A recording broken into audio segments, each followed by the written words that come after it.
Thank you, Mr. Chairman. I also want to thank you for holding this hearing, but also recognize we're just barely scratching the surface.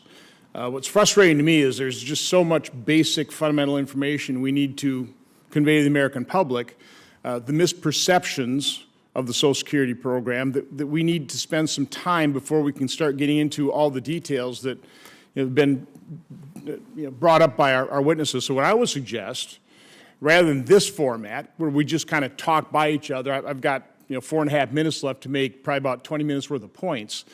We ought to schedule an all-day roundtable and have a discussion, as Senator Murray talked about. Let's get this all out on the table. But in my remaining minutes, I'd like to talk about some of these fundamentals. When I talk to Wisconsinites, they just have a basic misperception about Social Security. I mean, I think this was originally sold as, okay, we are going to, as a nanny state, we're going to make sure that you're going to have money for retirement, so we're going to extract wages from, or taxes from your wages, and we're going to set up an account for you so that we're going to save it for you for your retirement, because we don't trust you to save for yourself. So most people think, well, that's my money.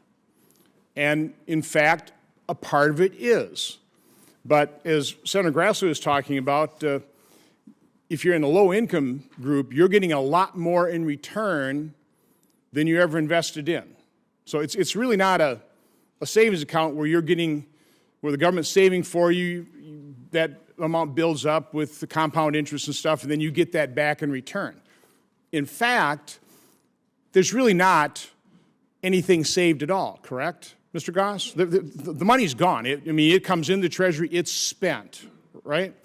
It's a pay-as-you-go system. The money coming in basically covers the cost. It is. It's a pay-as-you-go system. Worked when we had 40 workers for every one retiree. Now we're less than 3 workers for every one. This is the Social Security Trust Fund, correct? It's a 4-drawer file in Parkersburg, West Virginia, correct? And it holds U.S. government bonds.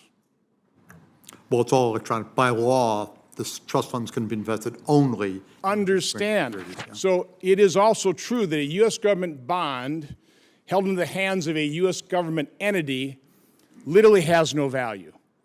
What happens when, and by the way, the funding gap began in 2010 when benefits started exceeding revenue, correct?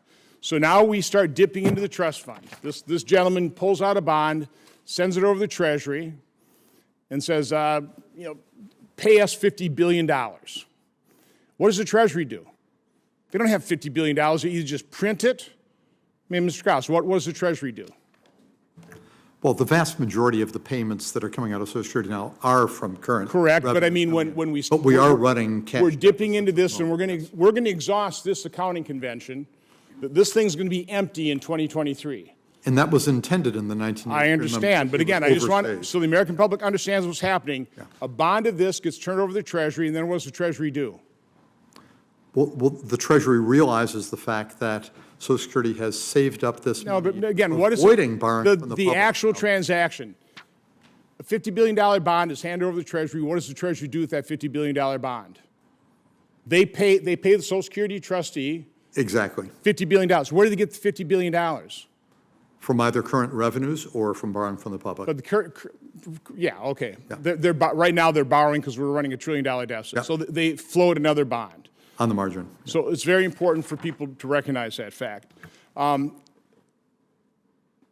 Biggs, talk about, again, the fact that the calculation of what you get in benefits somewhat tied to what you've contributed, but certainly not totally tied, correct?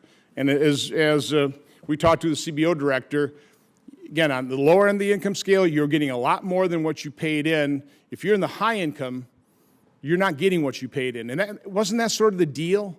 This was not a general welfare system. This wasn't, this was really designed, we're going to make you save for your retirement, and then you're going to get back what you paid in. Just address that fact. Sure. Social Security is set up as a contributory social insurance program where everybody pays in. People receive back a fair return on their money, and yet it is tilted towards low earners. And again, I think most Americans agree with that. Sure. And just my final question, Ms. Hanauer, this is a very simple question. out of $1 of income that any American makes, how much should be the maximum amount the government takes out in total? What is the total maximum tax rate on $1 of income? Because I always ask, progressive witnesses that question, what percent is the most that the government ever ought to take out of an American's dollar of income? I think we should think about the kind of country we want to have and then have. I just want a revenue. percent. I mean, you've already thought about that. Possible to give a How much do we ought to take out of $1 of income? We had 400 billionaires who paid less than 8% tax rate, so more than that. The top 1% pays 40% of all income taxes, okay? I don't know at what point in time is a fair share. It is telling that I can never get a progressive witness to tell me what the maximum percentage is they want to tax $1 of income. And you're not willing to do it either. Senator, when we consider all taxes, the top 1% pays about 24% of taxes. And they make but 22% receives of income. That's pretty fair. 22% of income. It They're strikes still me paying a that they higher can do a level of little tax bit than they more. get in the income. It So we can strikes argue with me that, but again, in a I'm just society asking. where the wealthiest are getting more and more of our income, they can afford to chip in more to maintain the systems that enable them to build that wealth in the first place. Mr. Chairman, this is why we need a longer discussion, so I don't have to be quite so rude in interrupting witnesses. We do need, the American public needs to hear this conversation. I think there could be all kinds of areas of agreement.